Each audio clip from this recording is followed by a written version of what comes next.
November 1989. Rajiv Gandhi had lost the elections. The Congress party was in the opposition. Rajiv Gandhi's former finance minister VP Singh was heading a coalition cobbled together by parties holding disparate philosophies.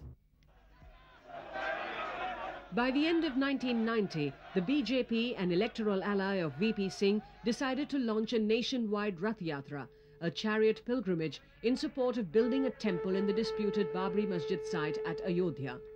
The BJP withdrew its support of the VP Singh government when LK Advani was arrested and the Rath Yatra halted.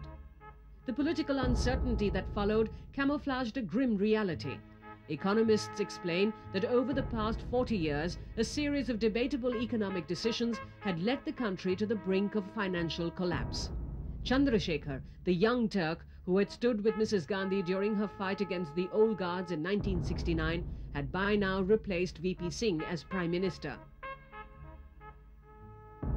By May 1991, the country was in the throes of yet another election. And during this campaign, Rajiv Gandhi was assassinated by a human bomb at Siriperumbudur near Madras.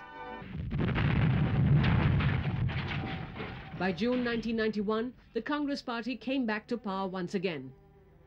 But economic realities were such that the government headed by Narasimha Rao and its finance minister, Dr. Manmohan Singh, decided to take one of the most radical breaks from the past.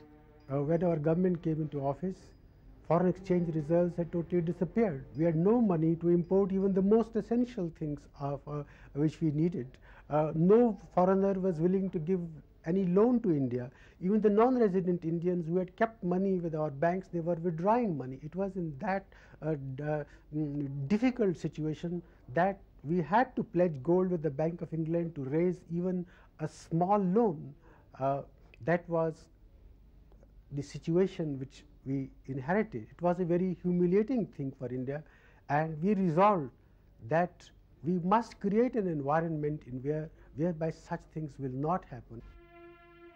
Ironically, the same Congress which had for the last 50 years sworn by socialism and supported a command economy was rewriting a new economic agenda. Almost every one of the shackles which curbed private enterprise was now being withdrawn. Suddenly, India was being viewed by the world as an emerging giant, with the potential of being on par with the economies of the Pacific Rim nations. The purpose of the economic reform of 91 was to bring out this tremendous spirit of adventure and enterprise which exists in our country, to bring it into the open and to use it to build one of the most dynamic, competitive economies of the world, and simultaneously a compassionate society.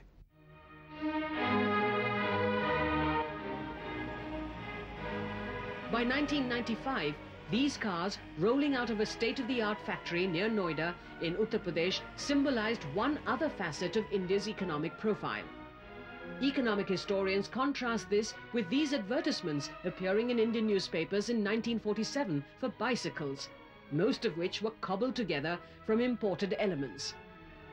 50 years later, in 1997, in these modern factories, cycles are manufactured by the thousands to be exported all over the world.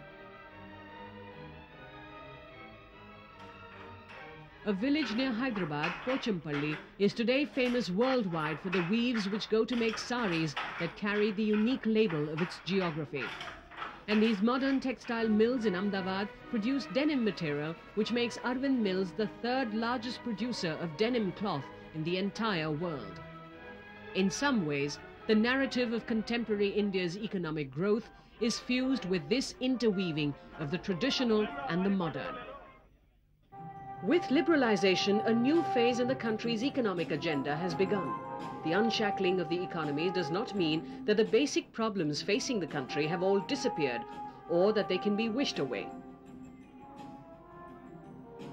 Policymakers are aware that poverty and underdevelopment still have to be fought on a war footing,